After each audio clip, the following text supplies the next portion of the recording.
we're going to do a highlight video here of our thoughts on some week 1 to week 2 overreactions in the NFL betting market. And Brian, I guess first and foremost here, before we get into the overreactions, week 1, I think we kind of saw sort of what we expected, even though we didn't know what to expect with no preseason, no OTAs, not a traditional lead up to the season. Still felt like things kind of played out as we anticipated. Yeah, football was football, Adam. That was the thing. It was going to be an odd dynamic, but I thought the quality of the games was very good.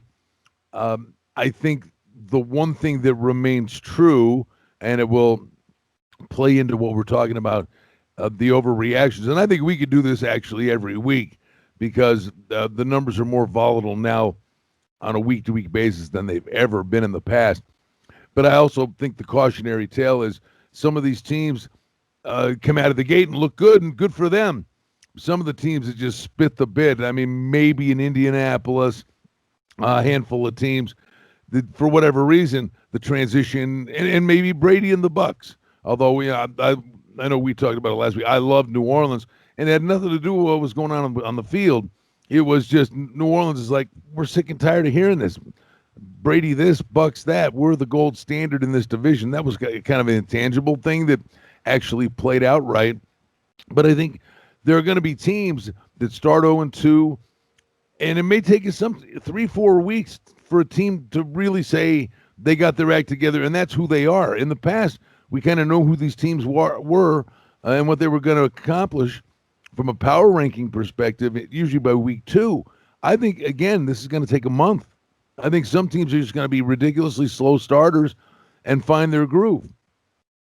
It's an excellent point. This is, like we talked about last week 1 to week 2 is traditionally the biggest overreaction week. At the same time, with no preseason, limited OTAs, limited contact, and all of that, I guess you can make the case, if you're going to call it an overreaction from week 1 to week 2, you have to come up with some sort of concrete opinion as to why something would be different. Because right now, I sort of look at this and I go, well, if a team looked, this way in week 1, why would it be any different going into week 2? I think maybe this year more than others, it is fair to ask that question. No, there's like a learning curve for us. I think there's a learning curve for the teams. And then the other thing we should take into account are the new coaches, the new quarterbacks. And it's just going to take them a while. And I think we'll get a read on this in a couple of weeks. But for the most part, I'll throw it back at you. I was pleasantly surprised. I didn't notice any intangible difference. I thought maybe the road teams, we had 6 dogs went out, right? I believe. I thought the road teams with the lack of crowd noise would be more efficient on offense.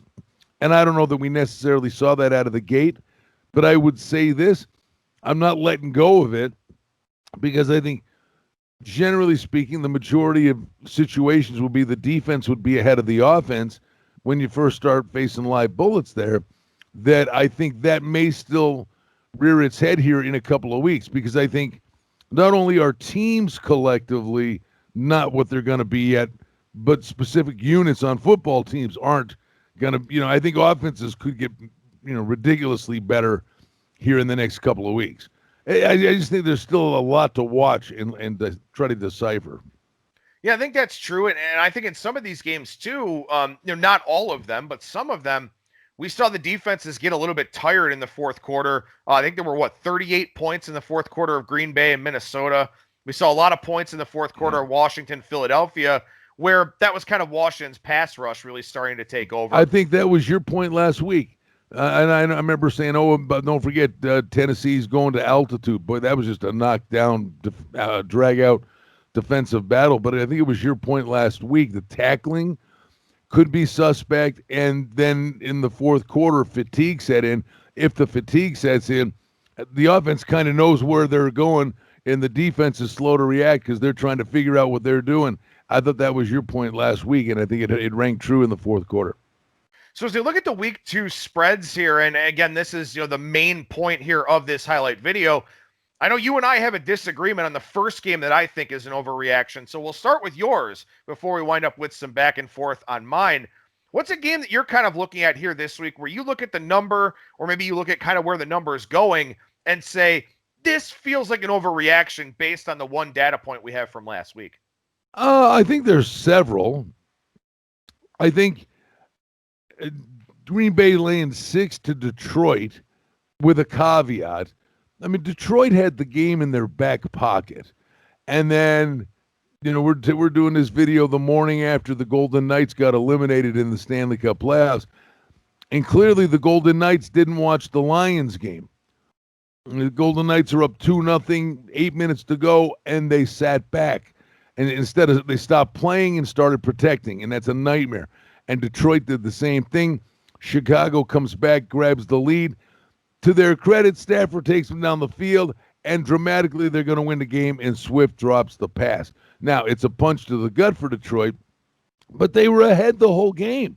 And yes, Green Bay up and down the field. There was no defense in the Green Bay-Minnesota game. And yes, the Packers offense looks sensational. But it's a Detroit team that lost the game.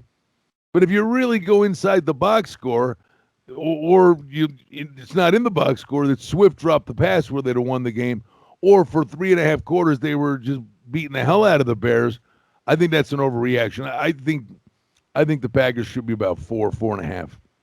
I think 6.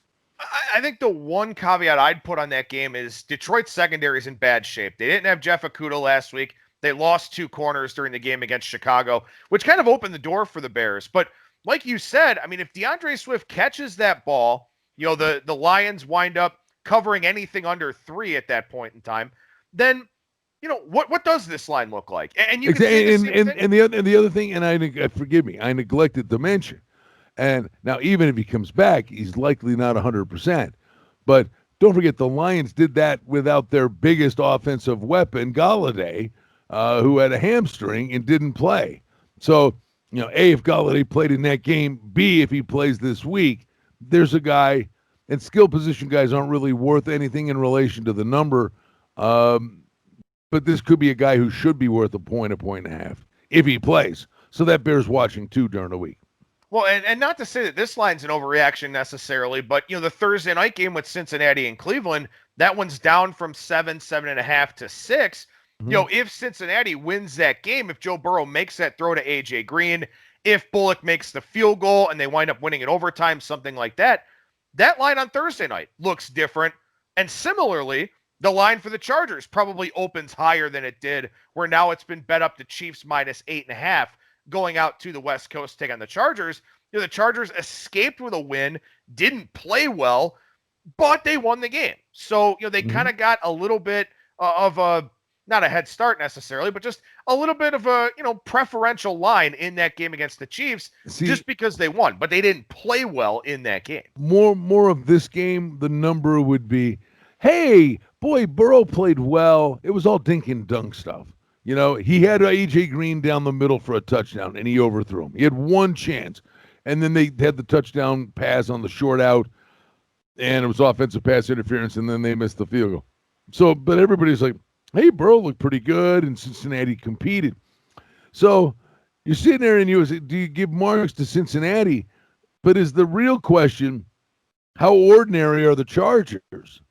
Right? There's the other side of the equation here. I think at some point you're getting Herbert in there. I don't know when that comes. You win the game, Taylor's going to start, but you watch the Chargers, and in that game, their offensive limitations were on full display. Now, for the Browns, that game is just draw a line through it. To me, that game didn't even happen because that was one of the best bets of week 1. We talked about it. Harbaugh always wins the preseason games. He's a fast starter. He's a historically fast starter. And if you look at the Ravens scores in week 1 in recent years, I mean, they maul people. I think they put 47 up on the Bills like 3 years ago in week 1, and the Bills went on to have the second best defense in the league. So the Ravens are incredible out of the gate. So now people go, oh, the Browns. That was just a buzzsaw. I mean, to me, it's almost like the Brown season opens here. Well, the game that we're going to disagree on here, I want to make sure that we touch on this one while we've got this video in terms of week 1 to week 2 overreactions. I think the Buffalo-Miami line is an overreaction. You disagree with me. I'll give you the floor in a second here. But, Yep. for Miami, look, I'm going to go ahead and say it. And I mentioned this yesterday on the show, and I'll say it again here.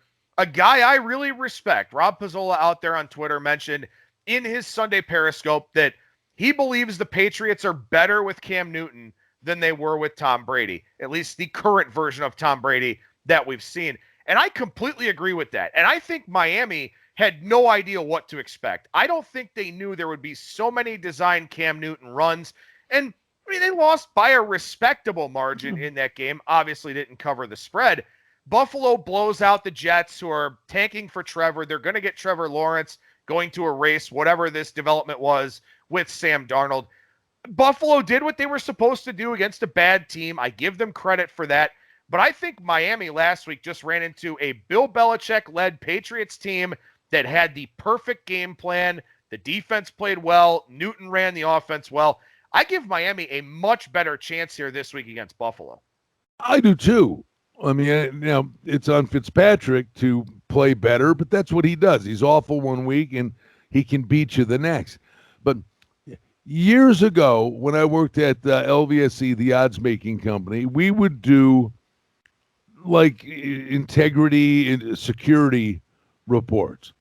And you would sit down and you would look at a game, penalties, turnovers, time of it. You would put the whole box, you would dissect the box score, and then come back with what the score in the game should have been. If you were looking for red flags, which we never found, but that's what you were looking for. And I'm telling you, the Bills beat the Jets 27-17. If you didn't watch one play of that game, you're like, okay, Bills did what they did, won the game, division game. If I was doing that security report today, the final score of that Bills game should have been 45-10. I mean, they were up 21-0. The offensive coordinator, DeBall's a box of rocks. You're up 21-0, and he's running designed running plays. It's one thing for Allen to scramble, but they're doing designed running plays with your franchise quarterback in week one up 21-0. Are you trying to get the guy killed? He gets hit and fumbles. They're in the red zone. It's 24 or 28-0 right there alone. Then they get it right back. Jets can't get a first down. They go in. Now they get in. They stall. Chip shot field goal. Rookie kicker misses the kick. Then they get it again. They come to another design running play for Allen. He gets cartwheeled, fumbles. There's another touchdown or field goal they left off the board, and I think he threw a pick in the end zone. I mean, they left so many points on the board, and then the Jets couldn't get a first down.